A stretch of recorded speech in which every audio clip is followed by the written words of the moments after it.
Welcome to another video. So today I'm going to do a little bit of an update on the cars and the projects and the stuff that I haven't posted for or of in a while. So 1969 Camaro. I know that side looks like crap. This side also looks like crap, but it's closer to being finished and ready for paint. So the story with this car, it just stalled for a while because of work and life and stuff. I was doing a little bit of a career change, and that's pretty much on pause right now. So I decided to jump back on the projects. The summer's gonna start, so it sucks that I did it now because it's gonna be hot, but I'm gonna focus on either or. So it's a 69 Camaro. For the people that have been following, this car was abandoned for 19 years, and before that it was in an impound, or not an impound, a junkyard for I don't know how long. So I basically, well, the guy that gave me this car, yeah, somebody gave it to me, basically saved it from being crushed. So originally this car is a 1969 6-cylinder Camaro. It had the shifter up here in the steering rack, or the steering column, I'm sorry. And then it's not worth much. If it was an RS, SS, or a Z28, a Copa, or a Yenko, obviously I would keep it original, or as original as I could. But it's a plain Jane 6-cylinder car, so I don't feel bad. Modifications that I've done on this thing, I did shave the rear filler panel. Sorry. So that's shaved. I got rid of all the drip rails. Alright, these fenders were painted white. I'm thinking about painting the car this color, but I'm not sure if I'm going to go that route. It just looks kind of plain after I did that. But the whole the lower valence, whatever you want to call, corner panels, extensions, whatever you want to call them, they are shaved.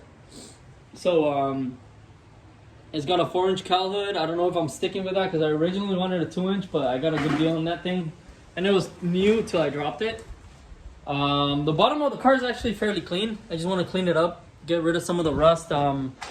And it does have a couple pinholes in the both rear side floor pans. So I'm going to weld new patch panels on there. That's why it's on my ghetto lift. Whoever's seeing this video, do not attempt this at home. I'm a certified retard, so I can do it, but you don't do it.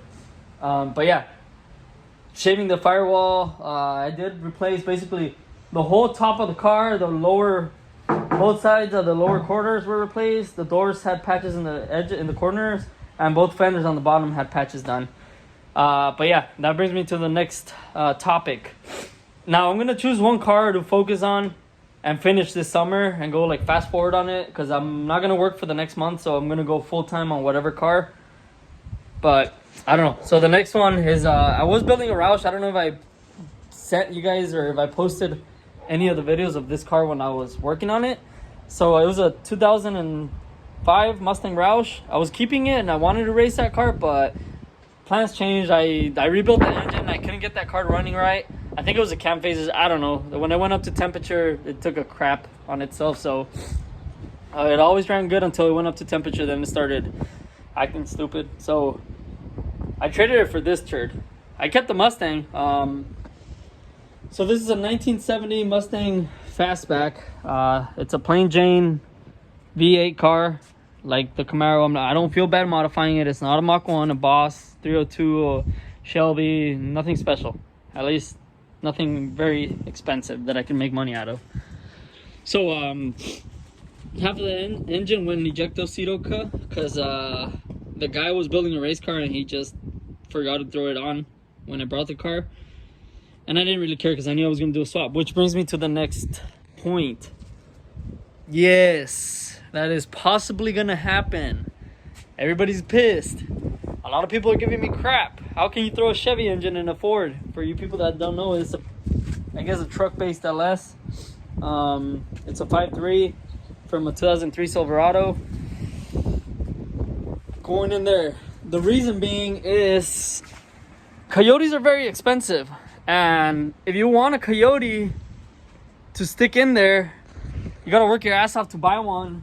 And when you finally buy one, you don't realize how much the wiring harness, the transmission, the fuel system, if you want to upgrade it with other cool parts, you know, it gets expensive. So I don't know what I'm gonna do yet. If I did want to go the Coyote route, I'm gonna have to shave or cut down these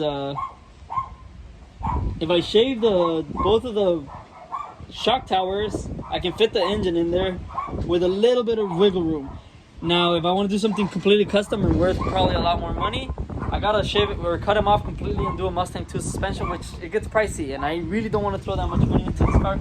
I just want them running by the end of the summer if I can.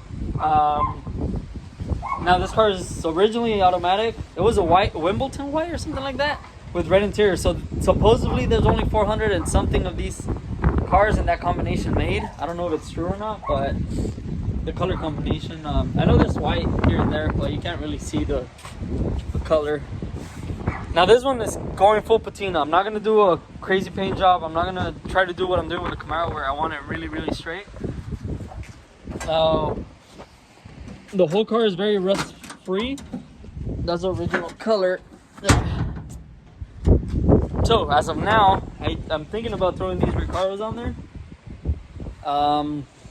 The original plan was to do the full 3-valve swap, the hardness and everything from a 05 to 09 or 010 Mustang, and just keep it looking stock when everything's closed other than the brakes. But yeah, somehow I'm gonna find a way to throw either 6-piston or 4-piston brakes out front, 4-piston brakes in the rear, Brembos. I'm gonna throw a modern engine, modern drivetrain, whatever. The reason why I want to do this engine is because it's pretty dumb friendly, and if you haven't noticed, I'm very dumb. So I could probably make those gauges work with this engine, the factory gauges with adapters or something, and just keep the car looking stock until you pop the hood, and then everybody hates me because I put a Chevy engine in a Ford, but I don't give a shit. But yeah, you guys let me know what build you want to see me build, and we'll go from there. Now I do have a bunch of parts for that 69 Camaro. I basically have all the parts to put it together with the exception of a couple things. I do have a rear end that I can cut and throw in there because I have some wheels for it somewhere. I don't know, they're in my truck.